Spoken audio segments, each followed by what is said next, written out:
오늘 우리에게 주시는 하나님의 말씀은 시편 117편 1절에서 2절 말씀입니다.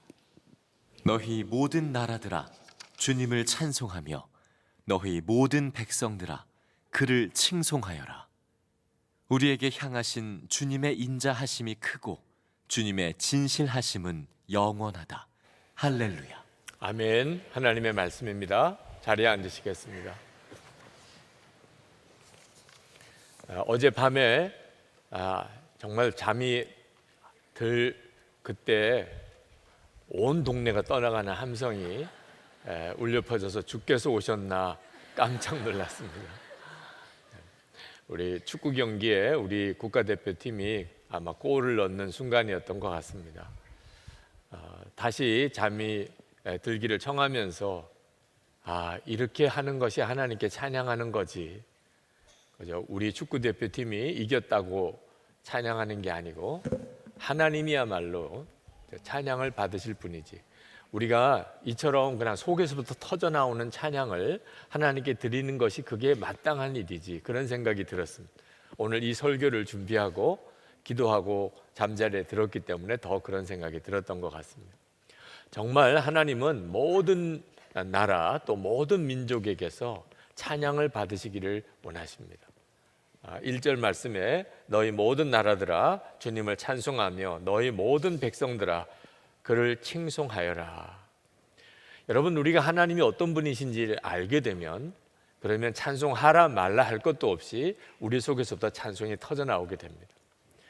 그 하나님이 어떤 분이신지를 그래서 이 시편 기자가 2절에서 두 가지를 말씀합니다. 성경이 계속해서 하나님에 대해서 증거하고 있는 내용이기도 합니다. 하나는 하나님의 인자하심이 크시다, 또 하나는 하나님의 진실하심이 영원하다는 것입니다.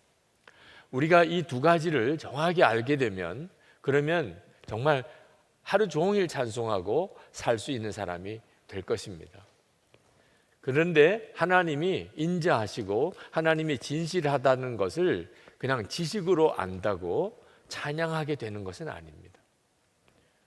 그 하나님의 인자하심과 진실하심이 나에게 임하였다고, 나를 구원하고 나를 세워 가시는 하나님의 은혜라고 체험되고 고백이 될 때, 그때 하나님을 찬양하게 되는 것입니다. 오늘 여러분에게 그 역사가 있기를 축복합니다. 첫 번째로 하나님은 인자하십니다. 하나님이 인자하시다는 말은 우리가 말할 수 없는 죄인임에도 하나님은 여전히 한없이 우리를 용서하고 사랑하신다고 하시는 뜻입니다. 우리가 믿는 하나님은 인자하심이 크다고 표현했습니다. 이 크다는 표현은 하나님의 용서하지 못할 사람이 없으시다, 하나님은 용서하지 못할 죄가 없으시다, 그런 뜻입니다. 그 확실한 증거가 십자가입니다. 로마서 5장 8절에 우리가 아직 죄인 되었을 때 그리스도께서 우리를 위하여 죽으심으로 하나님께서 우리에 대한 자기의 사랑을 확증하셨느니라. 하나님께서 당신의 독생자 예수 그리스도를 우리를 대신하여 십자가에 죽게 하시기까지 하나님은 인자하신 하나님이십니다. 여러분, 우리가 하나님이 이렇게 인자하심이 크신 하나님이신 것을 아는데도 여전히 하나님을 모르는 사람, 또 구원받지 못한 사람이 많은 것은 무슨 까닭일까요? 그것은 자기 자신이 얼마나 큰 죄인인가, 지옥에 갈 수밖에 없을 그런 죄인인 것을 깨닫지 못했기 때문에 하나님의 인자하심이 마음에 안 와닿는 것입니다. 미국의 어느 목사님이 예수를 믿지 아니하고 이제 임종을 맞이한 어떤 한 남자분을 찾아가서 마지막 전도를 했습니다. 선생님, 이렇게 하나님 앞에 가시면 안 됩니다. 하나님 앞에 가면 심판이 있습니다. 예수를 믿으셔야 됩니다. 예수님 십자가에 달리실 때 그때 옆에 달렸던 강도가 있었는데 그가 강도였지만 마지막 순간에 예수님께 구원을 요청하고 그는 구원을 받았습니다. 그러므로 선생님도 지금 예수님을 영접하면 구원받을 수 있습니다. 그렇게 전도했는데 그분이 목사님을 쳐다보면서 나는 강도 같은 짓을 하지 않았습니다. 그래서 그는 마지막 구원의 기회를 놓치고 말았습니다. 나는 강도 같은 짓을 하지 않았습니다. 많은 사람들이 나는 그렇게 큰 죄인 아닙니다. 하나님의 인자하심이 아무리 크고 놀라워도 자기가 자기의 죄인됨을 알지 못하면, 그러면 그는 하나님의 인자하심 속에 그 풍성하신 하나님의 은혜를 결코 누리지 못합니다. 여러분은 언제 여러분 자신이 지옥에 갈 수밖에 없는 죄인, 말할 수 없는 죄인임을 깨달으셨나요? 그때가 예수 믿는 시작인 것입니다. 그리고 하나님의 인자하심이 얼마나 놀라운가를 여러분이 눈뜨게 되는 출발점입니다. 저는 어려서부터 십자가를 보고 자랐습니다. 그러나 그 십자가가 나에게 찬송의 이유가 되지 못했습니다. 이유는 제가 얼마나 죄인인가를 몰랐기 때문입니다. 제가 회심하게 되는 날 하나님께서는 저에게 제 죄를 깨닫게 하셨습니다. 제가 얼마나 무서운 가증한 죄인인가를 깨닫고 난 다음에 밤새도록 회개하고, 그리고 예수님의 십자가는 완전히 다른 것이었습니다. 나를 지옥에서 건져낸, 모든 죄에서 나를 깨끗하게 씻으신 주님의 놀라우신 은혜를 깨닫게 되면서 저 자신의 영혼이 거듭났습니다.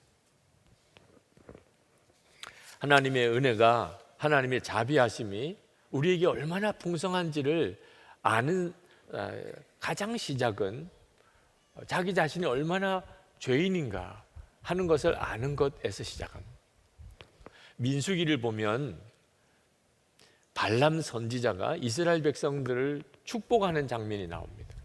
그런데 그 배경은 사실 축복이 아니고 저주여야 하는 것입니다. 미디안의 발락 왕이 이스라엘을 저주하게 하려고 발람에게 뇌물을 씁니다. 그래서 그 뇌물을 받고 이스라엘 백성들 앞에 서서 그들을 저주하려고 하는데, 하나님의 성령께서 그 입을 바꾸어서 오히려 이스라엘 백성들을 축복하게 하셨습니다. 민수기 23장 21절에 보면 야곱의 허물을 보지 아니하시며 이스라엘의 반역을 보지 아니하시는도다. 여호와 그들의 하나님이 그들과 함께 계시니 왕을 부르는 소리가 그 중에 있도다. 민수기 24장 5절에 또 이렇게 예언하게 됩니다. 야곱이여 내 장막들이, 이스라엘이여 내 거처들이 어찌 그리 아름다운고, 그 벌어짐이 골짜기 같고 강가의 동산 같으며 여호와께서 심으신 침향목들 같고 물가의 백향목들 같도다. 이 말씀들은 다 하나님이 주시는 말씀들이었습니다. 발람은 그렇게 말하고 싶지 않았습니다. 발람은 저주하고 싶었습니다.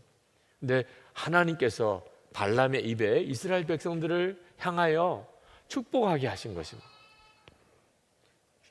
하나님은 어찌 그리 아름다운고, 이스라엘 백성들을 보면서 너희들이 어찌 그리 아름다운고 그렇게 말씀하셨습니다. 그런데 이스라엘 백성들이 진짜 그렇게 아름다운 백성들이었느냐? 아닙니다. 그들은 끊임없이 하나님을 대적하고 하나님을 반역하던 사람들입니다. 지금 미디안 광야에서도 그들은 하나님을 대적했습니다.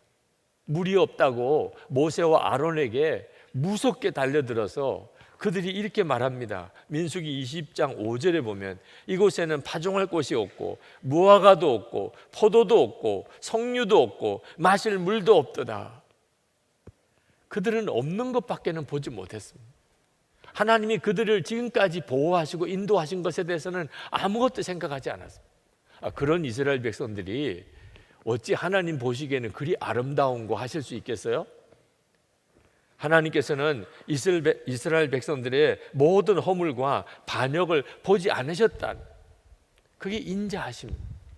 그리고 그들이 그렇게 물을 달라고 하던 그대로 그들에게 반석에서 물이 나게 하셨습니다. 그런데 바로 이것이 하나님이 얼마나 자비하신 것인가에 대한 성경의 아주 좋은 얘기 때문에 제가 이것을 설교 때 인용하려고 이 말씀을 묵상하다가 딱 마음에 걸리는 것이 있었습니다.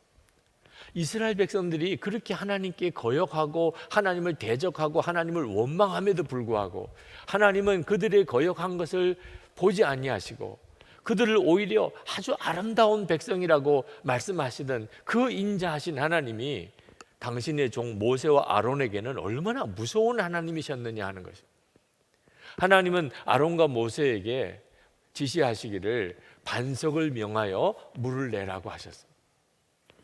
그런데 모세와 아론이 이스라엘 백성들 앞에 가 섰을 때 그들은 이스라엘 백성들에게 큰 소리로 외쳤습니다. 우리가 이 반석에서 물을 내랴. 그리고는 지팡이를 들고 반석을 2번이나 내리쳤습니다. 하나님께서는 그 반석에서 물이 나오게 하셨어요. 그러나 하나님께서는 모세와 아론에게 대단히 진노하셨습니다. 하나님이 지시하신 대로 하지 않았다는 것입니다.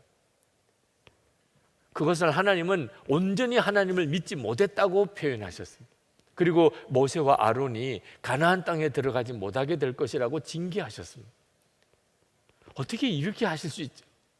충분히 모세와 아론이 얼마나 그때 당시에 화가 났을까 하는 것을 이해할 수 있는 상황입니다. 이스라엘 백성들이 모세와 아론을 거의 죽이려고 달려들었기 때문에. 그런데 이스라엘 백성들에게는 그렇게 한없이 자비하시고 인자하신 하나님이 어찌 그렇게 당신의 충성스러운 종 모세와 아론에게는 그렇게 무서우신 하나님일 수 있느냐는, 과연 이 본문을 가지고 하나님의 인자하심을 예를 들어도 되겠나 하는 생각도 들고, 또 한편 제 마음속에 목사인 나에게는 하나님이 너무 까다로우시고 교인들에게는 너무나 인자하신 거 아닌가, 그런 생각이 드는 거예요. 마음이 무겁기도 하고 섭섭하기도 했습니다. 근데 지난 금요일에 설교를 준비하면서 하나님께 또 이 부분을 어떻게 내가 설교해야 될지를 하나님 기도할 때 하나님이 웃으시는 것 같았었어요. 하나님이 저에게 말씀하시는 것 같았어요. 내가 어떻게 모세냐? 그랬습니다. 저는 모세가 아니었어요. 저는 이스라엘 백성의 한 사람이었습니다. 하나님께 끊임없이 원망하고 믿지 못하고 거역하던 정말 이스라엘 백성 중에 한 사람이었지, 내가 어떻게 모세라고 생각해. 착각도 정말 이런 착각이 있을 수가 없지. 그걸 깨닫고 난 다음에 정말 일어나서 춤을 추고 하나님을 찬양하고 싶을 정도로 놀라웠어요. 하나님, 저는 모세가 아닙니다. 저는 이스라엘 백성, 정말 그 악하고 하나님께 반역하고 거역하기를 잘하던 이스라엘 백성의 한 사람일 뿐입니다. 어제 결혼식이 있었는데 여성 LTC 강의를 끝내고 제 사무실로 올라오는데 결혼식에 오신 하객들이 엘리베이터에 같이 타셨어요. 근데 그 중에 한 분이 저를 알아보시고 목사님 안녕하세요라고 인사를 하시더라고요. 그래서 인사를 했는데 그 옆에 있는 분은 멀뚱멀뚱 서 계세요. 그래서 그분이 그 옆에 있는 분에게 이야기하더라고요. 목사님이시잖아요. 그분은 난감하신 것 같아요. 누구세요? 이렇게 물으시더라고요. 아니, 유기성 목사님이시잖아요. 그랬더니 유기성 목사요? 누구죠? 그때서야 이분이 옆에 있는 분이 저를 모른다는 사실을 알고 이 교회 담임 목사님이시고 오늘 결혼식 주례하실 목사님이세요. 그러세요? 영 떨떠름하게 인사를 하시더라고요. 그리고는 2층이 되어서 제가 내리면서 얼마나 마음이 기뻤는지 하나님이 제가 모세가 아니라는 걸 다시 한번 확인시켜 주셨어요. 모세가 될 수가 없는 사람이 스스로 착각하고 괜히 두려워하고 있었던 거예요. 여러분 자신이 얼마나 악하고 더러운 죄인인가를 아는 것은 사실은 은혜의 시작인 것입니다. 여러분이 그 사실을 깨닫고 그리고 하나님의 인자하심이 어떠하신지를 알게 되면, 그러면 찬양하지 않을 사람이 없습니다. 요한일서 4장 10절에 사랑은 여기 있으니 우리가 하나님을 사랑한 것이 아니요 하나님이 우리를 사랑하사 우리 죄를 속하기 위하여 화목제물로 그 아들을 보내셨습니다. 이것이 나에게 주신 하나님의 약속이신 것이 분명히 믿어지게 될 때 비로소 하나님의 인자하심은 우리의 찬양의 제목이 되는 것입니다. 그리고 또한 하나님은 진실하십니다. 하나님이 진실하시다는 말은 하나님은 한번 약속하신 것을 반드시 지키신다. 이사야 55장 11절에 내 입에서 나가는 말도 헛되이 내게로 돌아오지 아니하고 나의 뜻을 이루며 나의 명하여 보낸 일에 형통하리라. 하나님은 그런 하나님이십니다. 한번 말씀하신 것, 한번 약속하신 것, 하나님은 반드시 지키십니다. 그것을 진실하심이 영원하다고 그랬습니다. 이 영원하다는 말은 반드시 지킨다, 끝까지 지킨다. 하나님이 약속하셨으면 반드시 이루신다는 것입니다. 그런 하나님이십니다. 그런데 하나님이 진실하시다는 이 말씀이 우리의 찬양이 바로 되는 건 아닙니다. 오히려 우리를 마음을 무겁게 합니다. 하나님은 그렇게 진실하시지만 우리는 그렇게 진실할 수 못하기 때문에 하나님의 진실하심은 오히려 우리를 더 부끄럽게 하고 더 마음이 무겁게 만들어 버리게 됩니다. 여러분, 행복하자고 그렇게 결혼해 놓고 왜 그렇게 불행하게 사십니까? 진실하지 않아서 그런 것입니다. 남편으로서 아내로서 진실하지 않으니까 그렇게 되는 거예요. 여러분, 결혼 서약 할 때 한번 생각해 보십시오. 우리의 일생에 그렇게 많은 사람을 모아놓고 약속을 한 경우가 없잖아요. 일가 친척 다 오라고 그래요. 친구들, 교인들 다 오라고 그래놓고 그리고 그 앞에서 남편과 아내로서 서약을 했단 말입니다. 대통령 될 사람 아니고서는 이런 서약을 일생 중에 또 한 번 할 수 있겠습니까? 그런 약속을 우리가 하고 결혼을 한 거예요. 아니, 다른 약속도 다 지켜야 되지만 이 정도로 한 약속이라면, 일가 친척과 친구, 교인들 다 모아놓고 그 앞에서 한 약속이라면 이것만큼은 지켜야 하잖아요. 그런데 결혼하고 살면서 결혼식 때 약속한 것을 제대로 지키지 못하는 것입니다. 어떤 분들은 자기가 결혼식 때 무슨 약속했는지 자체를 모르는 분도 계세요. 지금 다시 가르쳐 드릴게요. 여러분이 결혼할 때 무슨 약속했는지, 여러분들이 예수님을 믿는 사람이라면 여러분은 이렇게 약속한 겁니다. 아내는 남편을 예수님께 하듯이 순종하고 남편은 아내를 예수님께서 하신 것처럼 사랑하겠다고 약속한 거예요. 그리고 부부가 된 겁니다. 그런데 결혼식 때 했던 약속도 지키지 못하는 우리가 하나님의 진실하시다고 어떻게 찬양을 할 수가 있겠느냐 말이에요. 그런데 여러분, 우리가 진실하지 못한 사람이지만 하나님의 진실하심으로 인하여 찬양할 수 있게 되는 역사가 있습니다. 하나님이 진실하시다고 하는 그 말씀은 오늘 우리에게 매우 중요한 것을 말씀해 주고 있습니다. 그것은 하나님이 진실하시기에 우리도 진실하고 거룩하게 만들어 주신다는 것입니다. 데살로니가 전서 5장 23절부터 이렇게 말씀합니다. 평강의 하나님이 친히 너희를 온전히 거룩하게 하시고 또 너희의 온 영과 혼과 몸이 우리 주 예수 그리스도께서 강림하실 때에 흠없게 보존되기를 원하노라.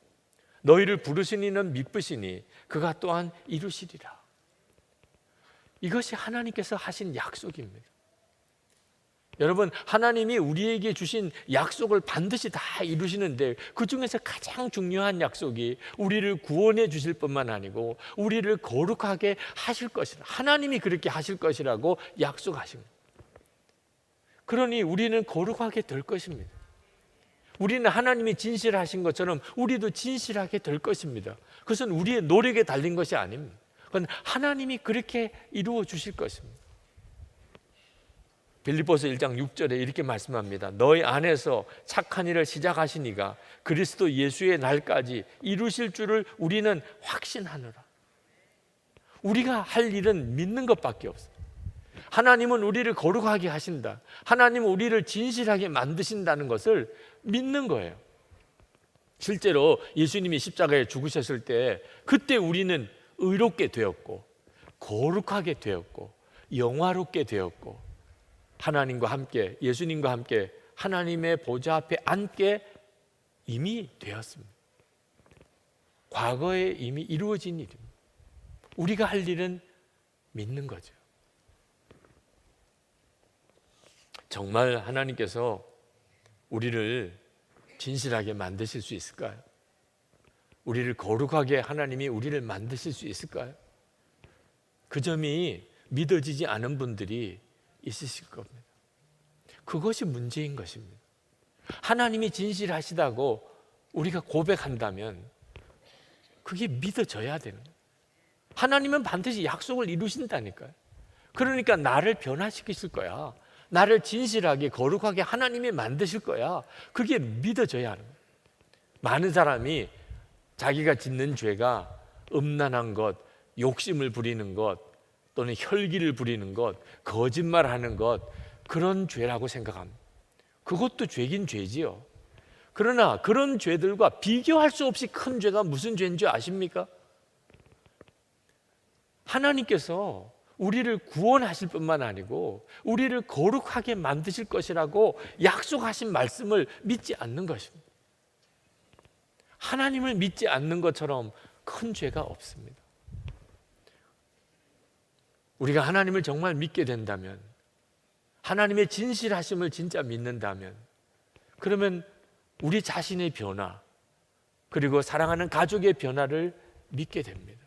그것을 이루시는 분은 하나님이십니다. 어떻게 그런 역사가 일어날 수 있을까요? 여러분이 나는 죽고 예수로 사는 십자가의 복음으로 예수를 믿으시면 되는 것입니다. 정말 예수님을 믿었기에 이제 나는 예수님과 함께 십자가에 못 박혔고 옛사람은 이미 죽었고 이제는 예수님의 생명으로 예수님이 나의 왕이 되셔서 나와 함께 내 삶을 사시는 것을 여러분이 진짜 믿게 되면, 그러면 하나님의 약속의 말씀이 이루어지는 것을 여러분이 다 경험하게 됩니다. 우리가 할 일은 그 예수님을 항상 바라보고 사는 것입니다.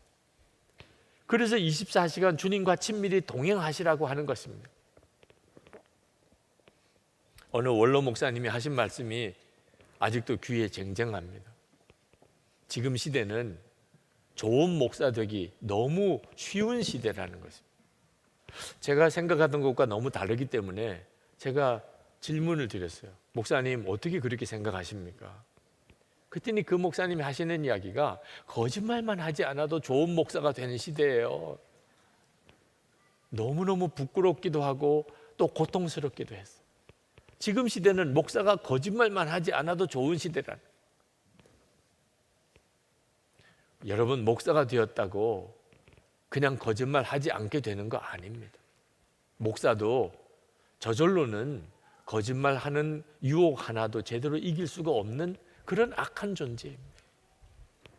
그러나 예수님과 동행하는 눈이 뜨이게 되면, 내가 예수님과 함께 죽었고 이제는 예수님으로 살고, 그래서 항상 주님을 바라보는 그 눈이 뜨이게 되면, 그러면 사람이 완전히 달라지게 됩니다. 박보영 목사님이 이곳에 오셔서 집회를 하실 때 하셨던 고백입니다. 어느 날 어느 권사님이 사과 상자를 가지고 오셨는데 기도해 주셔서 응답되어서 감사하다고 가지고 오셨다는. 그때 가슴이 철렁 내려앉더래요. 기도 부탁을 듣기는 했어요. 그런데 잊어버리고 기도를 하지 않았어요. 그래서 그 권사님에게, 권사님, 제가 이 사과를 받을 수가 없습니다. 제가 권사님의 기도 부탁은 받았는데 한 번도 기도 안 했습니다. 그러니 권사님, 기도 응답 받은 건 너무 감사한 일이지만 이 사과 상자는 가져가세요. 그 권사님이 너무 당황해 하시면서 그래도 한 번은 하셨겠지요. 한 번도 안 했습니다. 얼굴이 불그락불그락해지는 겁니다. 그러더니 이걸 가져가야 되나 말아야 되나 한참 고민하시다가 몰라요 그러고는 그냥 놓고 가시더래요. 참, 목사가 가장 고백하기, 진실로 고백하기 힘든 고백 중에 하나가 기도하지 않았다고 하는 고백일 거예요. 저는 그 목사님이 어째서 하나님이 그렇게 크게 쓰시는, 귀하게 쓰시는 목사님일까 그때 깨달았어요. 어떻게 그 거짓말을 하지 못하는가? 그냥 잘 되셨네요. 참 하나님 감사합니다. 그러기만 하거나 넘어가도 될 수도 있는 일인데 그 부끄러움을 감수하고 얼마나 정말 못된 목사가 되겠어요. 그런데도 거짓말 할 수 없었던 이유, 주님이 함께 하시니까, 주님을 바라보니까. 저희 교회는 연말이 되면 교회 재정 전체를 결산하고 난 다음에 감리교 본부에 저희 교회 1년 재정 보고를 해야 합니다. 감리교에 속해져 있는 교회니까. 그런데 그 재정 보고를 한 것을 기준으로 교회에 부담금이 내려옵니다. 책정이 되어서 교단 본부에 우리가 올려드려야 될 우리 재정 책임이 할당이 되는 거죠. 저희 교회는 건축을 하고 건축비 상환 문제가 여전히 우리에게 숙제이기 때문에 조금이라도 예산을 절약해서 건축비 상환에 쓰면 좋은 거죠. 그래서 유혹을 받습니다. 우리가 재정 보고를 다 정직하게 하지 않고 축소해서 재정 보고를 하면 그러면 부담금이 적게 할당되어 오는 거죠. 그런 유혹이 우리에게도 오는 거예요. 그때 하나님께서 주신 마음이 이 거짓말, 마귀가 거짓의 압이라는 거예요. 거짓말하는 것은 마귀에게 속한 것이다. 그것은 너무나 두려운 말씀이었어요. 우리가 재정의 일부를 조금 다른 용도로 잘 활용할 수 있는 그런 가능성이 있을지 모르겠지만 그것은 우리가 하나님의 자녀가 아니고 마귀 자식이라는 것을 스스로 고백하는 것과 같은 일이니 어떻게 그렇게 할 수가 있겠습니까? 요한계시록 21장 27절에 보면 거짓말하는 자는 결코 그리로 들어오지 못하되 오직 어린 양의 생명책에 기록된 자들 뿐이라. 그러니 거짓말하고 이 엄청난 축복을 놓칠 것입니까? 그래서 장로님들과 우리는 어떤 재정적인 어려움이 있을지라도 우리의 재정 보고는 정직하게 하겠습니다. 이제는 교단 본부만 아니고 세무서에도 정직하게 보고를 해야 되는 시절로 들어와 있습니다. 모든 교회 교육자들과 직원들이 다 세금을 내고 있기 때문에. 여러분, 하나님은 진실하신 하나님. 그러나 우리도 역시 진실하게 만드시는 하나님이십니다. 이걸 알고 나면 하나님을 찬양하지 않을 수가 없습니다. 만약에 하나님이 나처럼 이랬다 저랬다 하는 분이시라면 우리는 두려워서 견딜 수가 없을 겁니다. 우리가 진짜 마지막까지 거룩하게 살 수 있을까? 나는 정말 마지막 끝까지 구원받을 수 있을까? 계속 두려울 것입니다. 그런데 하나님은 진실하십니다. 영원히 진실하십니다. 한번 약속하신 건 반드시 지키십니다. 그 사실을 알고 나면 우리의 마음에 평강이 옵니다. 두려움이 사라집니다. 오늘 우리가 성찬을 받습니다. 이 성찬은 하나님이 인자하시고 진실하시다는 것을 다시 한번 우리에게 은혜로 경험하게 해주는 시간입니다. 우리가 성찬을 받을 때마다 누리는 은혜가 우리의 죄가 깨끗이 씻음을 받는 것입니다. 여러분, 더러운 사람과 깨끗한 사람이 서로 손을 잡으면 더러운 사람이 깨끗해집니까? 깨끗한 사람이 더러워집니까? 깨끗한 사람이 더러워지는 거죠. 그게 자연의 이치죠. 자, 깨끗하신 주님과 더러운 우리가 성찬을 통하여 한 몸이 되었습니다. 그러면 주님이 더러워져야 됩니까? 우리가 깨끗해져야 됩니까? 우리가 깨끗해지는 것. 이건 정말 놀라운 기적이죠. 그래서 이것이 복음인 것입니다. 오늘 성찬을 통해서 여러분은 주님과 온전히 하나가 되면서 여러분이 정결함을 받습니다. 이것이 하나님의 인자하십니다. 아니, 도대체 언제까지 이렇게 주님이 하셔야 됩니까? 우리 주님은 주님 오실 때까지 이 성찬을 통해서 우리가 계속 주님으로부터 정결함을 받는 은혜를 받게 하셨어요. 또 하나, 하나님의 진실하심이십니다. 여러분, 우리는 정말 약속 하나, 결혼식 때 했던 약속 하나도 지키지 못하는 자입니다. 그러나 그런 우리와 주님은 한 몸이 되셨습니다. 이것은 내 살이라, 이것은 내 피라 하시면서 떡과 포도즙을 먹게 하셨습니다. 우리가 떡과 포도즙을 먹고 주님의 살과 피를 먹고 마시면 어떻게 됩니까? 내 속에 떡과 포도주가 들어와서 내 몸이 되어버립니다. 이제는 주님과 나를 구분할 수가 없게 되는 것입니다. 그 말은 무슨 뜻입니까? 우리 주님이 나를 결코 포기하지 않겠다. 너가 어떠하든지 너가 어떤 삶을 살았든지 나는 너를 포기하지 않을 거야. 너와 나는 이미 하나가 되었어. 하나님의 진실하심이 영원하다는 확실한 증거를 우리는 성찬을 통해서 받는 것입니다. 우리가 할 일이 있어요. 나는 성찬 받은 자라고 하는 것에 대한 분명한 믿음을 가지고 사는 거예요. 여러분, 오늘 성찬이 끝나고 집으로 돌아갈 때 여러분의 마음속에 나는 오늘 성찬을 받은 사람이야. 내일 아침에 눈을 떴을 때 나는 성찬을 받은 사람이라. 주님과 온전히 한 몸이 된 사람입니다. 주님이 한 몸 되는 은혜를 주셨어요. 여러분이 그 사실을 정말 믿게 되면 비로소 주님이 여러분의 삶을 바꾸시는 걸 경험하게 돼요. 하나님이 진실하시기에 우리가 진실한 자로 거룩한 자로 살게 되는 것입니다. 이 은혜가 이 성찬에 있습니다. 이제 우리 기도하고 성찬을 받겠는데 여러분 오늘 하나님 앞에 기도할 때 하나님의 인자하심과 하나님의 진실하심을 진정으로 여러분의 마음으로 고백하시기 바랍니다. 그 고백은 여러분 자신을 위한 향한 고백이어야 합니다. 하나님은 저에게 인자하신 하나님이죠. 하나님은 저에게 진실하십니다. 그래서 주님을 찬양합니다. 성찬을 통해서 그것을 다시 한번 확인하기를 원합니다. 깨끗함을 받고 그리고 주님 앞에 거룩한 자로 서게 해 주시옵소서. 우리 통성으로 기도하겠습니다.